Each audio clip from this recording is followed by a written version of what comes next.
उत्तर प्रदेश माध्यमिक शिक्षा परिषद की ओर से मंगलवार को कक्षा 10वीं व 12वीं के बोर्ड परीक्षा के परिणाम जारी हुए थे, जिसमें लखनऊ के सैयद उज़ैर अहमद ने लखनऊ में टॉप किया है।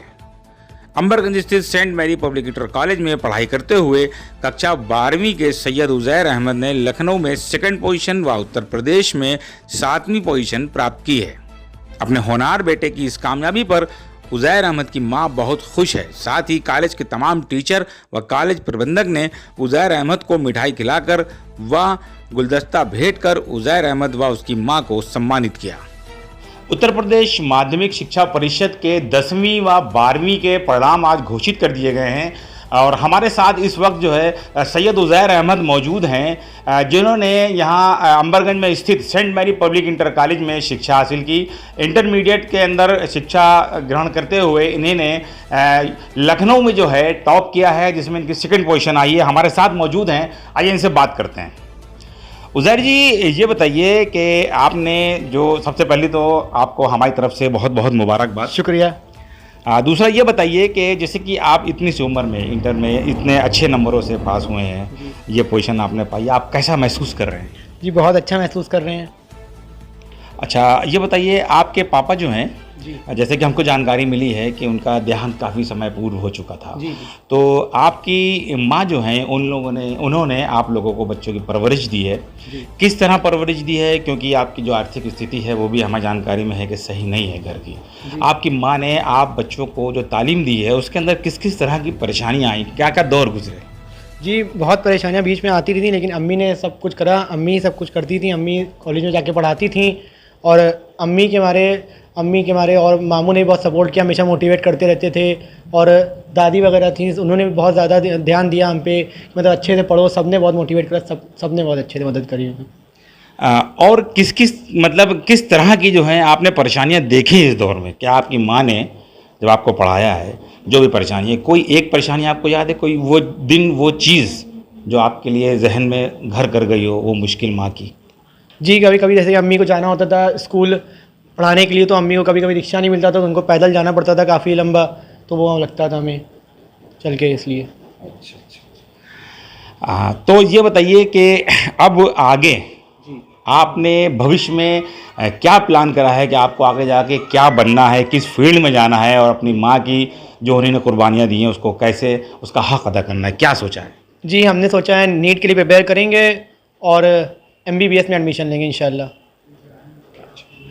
देखिए, ये थे उज़ैर अहमद, जिन्होंने लखनऊ से टॉप किया है। जाहिर सी बात है, इतनी छोटी सी उम्र में ये जो अपने रैंक लेके आए हैं, उससे इनको भी काफ़ी खुशी हासिल हो रही होगी और इनकी माँ को भी काफ़ी खुशी हासिल हो रही होगी।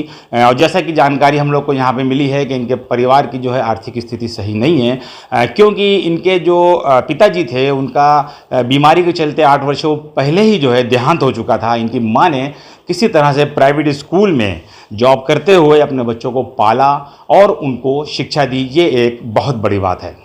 माता जो है वो मौजूद हैं, आइए इनसे जानते हैं कि इनका जो है किस तरह से रोल रहा है अपने बेटे को यहाँ तक पहुँचाने में। क्या नाम है आपका? सल्तनत रहमान। अच्छा सल्तनत जी, ये बताइए कि आपके बच्चे ने जो ये मुकाम हासिल किया है, आप कैसा महसूस कर रही हैं? जी मुझे बहुत ही खुशी का एहसास हो रहा है, बहुत ज़्यादा मुझे फ़ख्र महसूस हो रहा है अपने बेटे पर कि जो मैंने सोचा था वो मेरा बेटा कर दिखाया उसने। उसकी हमेशा से उम्मीद थी कि मम्मी सिर्फ क्लास में फ़र्स्ट आने से कुछ नहीं होता है, कि पूरे 11th ईयर्स वो फर्स्ट आया हर साल अपनी क्लास में। तो उसको था कि मुझे बोर्ड में टॉप करना है, खाली स्कूल में फर्स्ट आने से कुछ नहीं होता है, इस बोर्ड में टॉप करना है। तो माशाल्लाह से वो बोर्ड में टॉप कर लिया उसने और बहुत ज़्यादा उसने लेबर किया है, बहुत ज़्यादा मेहनत की है। और मैंने उसके साथ में जैसा वो जाग के पढ़ा है रात भर, मुझे भी रात भर जिसके साथ जाके बैठना पड़ा, क्योंकि वो अकेले नहीं पढ़ता है, मम्मी साथ में होना चाहिए उसके। और मैं अपना जॉब भी करती हूँ, जॉब को भी देखती हूँ, बच्चों को भी सपोर्ट करती हूँ। हर तरह से मैंने कोशिश की है कि मेरे बच्चे कुछ करके दिखाएं और आज वो मुकाम आ गया है कि मेरे बच्चा अपने असली मुकाम पर पहुँच गया और आगे भी उम्मीद है कि वो कुछ ना कुछ अच्छा ही करेगा।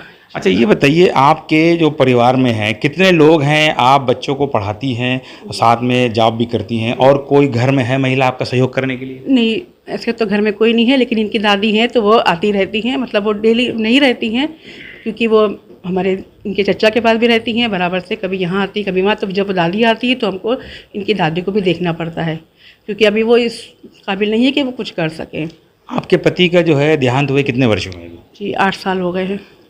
अच्छा, जैसे कि एक पति जो घर का मुखिया होता है मेन, वो नहीं है और उसके बाद भी आपने बच्चों को पाला और पढ़ाया, यहाँ तक लेके आई और घर में भी आप अकेली हैं, कोई महिला भी नहीं है सहयोग करने के लिए, तो क्या कभी आपको ऐसा लगा कि हिम्मत टूट रही है आपकी?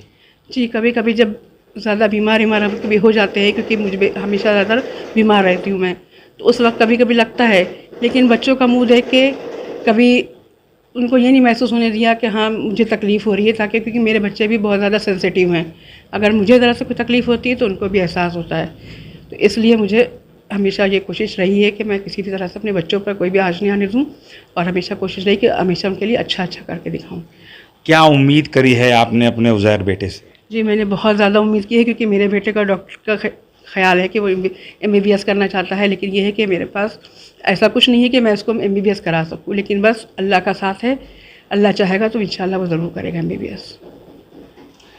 ये थी सैयद उज़ैर अहमद की माँ, जो कि बता रही थी किस तरह से इन्होंने पति की गैर मौजूदगी में, यानी कि 8 वर्ष पूर्व इनके पति का देहांत हो चुका था, उसके बावजूद इन्होंने जिस तरह से मेहनत करी अपने बच्चों के ऊपर, इस घर के ऊपर उनको पढ़ाया, ये एक बहुत बड़ी बात है, क्योंकि घर में इनका सहयोग करने के लिए कोई महिला भी नहीं है दूसरी जो घर के काम काज कर सके। सुबह उठना, घर के सारे काम करना, उसके बाद बच्चों को तैयार करके स्कूल भेजना, ख़ुद भी स्कूल में एक टीचरी करती हैं, वहाँ पे समय पे पहुँचना, ये अपने आप में एक बहुत बड़ी कमाल की बात है।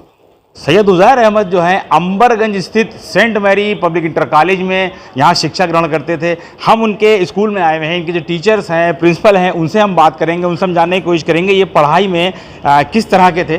सर किस तरह पढ़ाई में थे उज़ैर अहमद? ये बच्चा बहुत ही ज़्यादा होनहार बच्चा था। एक्चुअली ये किसी भी टॉपिक को बहुत अच्छे से ग्रैस्प कर लेता था, यानी जैसे बिल्कुल फोकस करना कि क्या क्लास में चल रहा है, कैसी एक्टिविटी, इन सब चीज़ का काफ़ी ध्यान रहता था और काफ़ी ज़्यादा मोटिवेटेड रहता था अपने करियर के को लेकर और काफ़ी कॉन्शियस रहता था। और जैसा कि आप देख रहे हैं कि इसमें काफ़ी अच्छा परफॉर्मेंस दिया है, तो ये नो डाउट कि इसकी लेबर है जो रात दिन मिल के इसने पढ़ाई की है, और इसका सबसे बड़ा क्रेडिट इनकी मदर को भी जाता है, क्योंकि पेरेंट का बैकअप रहना बहुत ज़रूरी है आज के दौर में। क्योंकि अगर पेरेंट्स बच्चे को फोकस करते हैं, उस पर ध्यान देते हैं, तो ऑब्वियस ही बच्चा है कि वो मोटिवेट होगा और अपने करियर की तरफ ज़्यादा से ज़्यादा फोकस कर सकेगा। देखिए ये इनके टीचर्स हैं जो बता रहे थे कि उज़ैर अहमद जो हैं ये पढ़ाई में किस तरह के थे, क्या क्वालिटी थी इनके अंदर। यहाँ के जो प्रबंधक हैं मोहम्मद आमिर सिद्दीकी, आइए हम इनसे भी बात करते हैं और इनसे जानने की कोशिश करते हैं कि इनके कॉलेज में कितने बच्चे अब तक जो है इस तरह से जो है टॉपर रहे हैं और इस बच्चे के लिए क्या कुछ कहना चाहेंगे। सर आपके क्लास स्कूल का बच्चा जो टॉपर आया है उसके बारे में क्या कुछ कहना चाहेंगे, किस तरह का बच्चा था? अभी तक इसने यहाँ पे समझ लिया रिकॉर्ड ब्रेक किया, सबसे हाईएस्ट मार्क्स अभी तक इसी ने प्राप्त किया यहाँ पर 96.1%। इतना हाईएस्ट स्कोर किसी बच्चे के नहीं किया। 2 साल पहले भी एक बच्ची ने टॉप किया, लेकिन उसकी 93% है। तो इन्होंने तो डिस्ट्रिक्ट रैंक में इनकी 2nd है और स्टेट लेवल में 7th रैंक है, बहुत बड़ा अचीवमेंट है। और इसके में इनकी माँ का बहुत बड़ा रोल है, इनकी मदर का, क्योंकि हमेशा बेचारी मीटिंग में आती थी, बहुत लिमिटेड रिसोर्सेज में इन्होंने अपने बच्चों को पढ़ाया, क्योंकि इस बच्चे के फादर नहीं, उनकी आज से 7 साल पहले 8 साल पहले डेथ हो चुकी है। इनका छोटा भाई वही पढ़ने में बहुत अच्छा है, अभी वो क्लास 10th में है। वो भी आप ही के स्कूल में? ये स्कूल सेम स्कूल बहुत है। सर और जो बच्चे यहाँ पे पढ़ रहे हैं उनको किस तरह का संदेश देना चाहेंगे इनसे सीख लेने के लिए? उनको ये संदेश देना चाहेंगे, बच्चे में जब तक खुद अपनी लगन नहीं होगी पढ़ने की, वो आगे नहीं बढ़ सकता। टीचर्स का काम है सिर्फ गाइड करना। यहाँ बहुत से बच्चे हैं पढ़ने के, 250 बच्चे बोर्ड में एग्ज़ाम में अपियर हुए, सभी माशाल्लाह पास हो गए, लेकिन इतने हाईएस्ट मार्क्स इसने इसलिए गेन किए कि इसका अपना एफर्ट था, इसमें लगन थी। इनकी माँ कहीं मतलब बता रही थी अभी कि ये सुबह भी उठ के पढ़ते थे 4-5 घंटे, उसके बाद स्कूल आते थे 12 से 5, उसके बाद घर जाके पढ़ते थे और रात भर एग्ज़ाम में जो रात भर पढ़ाई करी, रात जग करके, और साथ में इनकी मम्मी भी जगती थी। तो ये बच्चे लगा उन्हें, ऐसे बच्चे आगे बढ़ते हैं, उनको कोई रोक नहीं सकता। जैसा कि सर बता रहे हैं कि जो बच्चे की खुद की लगन होती है वो ज़्यादा मायने रखती है। उसके साथ साथ माँ बाप जो होते हैं घर के, वो बच्चे की पढ़ाई में सहयोग करते हैं, और ख़ासकर जो टीचर्स हैं वो टीचर्स भी जो है अपने जो उनके हिस्से में आता है वो अपने हिस्से की जो है जिम्मेदारी निभाते हैं बच्चे को आगे बढ़ाने में। लेकिन कुल मिलाकर बच्चा जो है उसकी खुद की लगन उसको बढ़ाने के लिए आगे होती है। आमिर सिद्दीकी जो हैं वो इस बात को भी और बच्चों को संदेश दे रहे हैं कि उनको भी उज़ैर अहमद से जो है सीख लेते हुए पढ़ाई पर ध्यान देना चाहिए और इसी तरह से हमेशा यूपी में टॉप आने की कोशिश करनी चाहिए। ऐसी ही तमाम तरीन खबरों को पल पल देखने के लिए, ताज़ा अपडेट पाने के लिए हमारे चैनल को सब्सक्राइब करें, जिससे कि हम पल पल की खबर आप तक पहुंचाते रहें।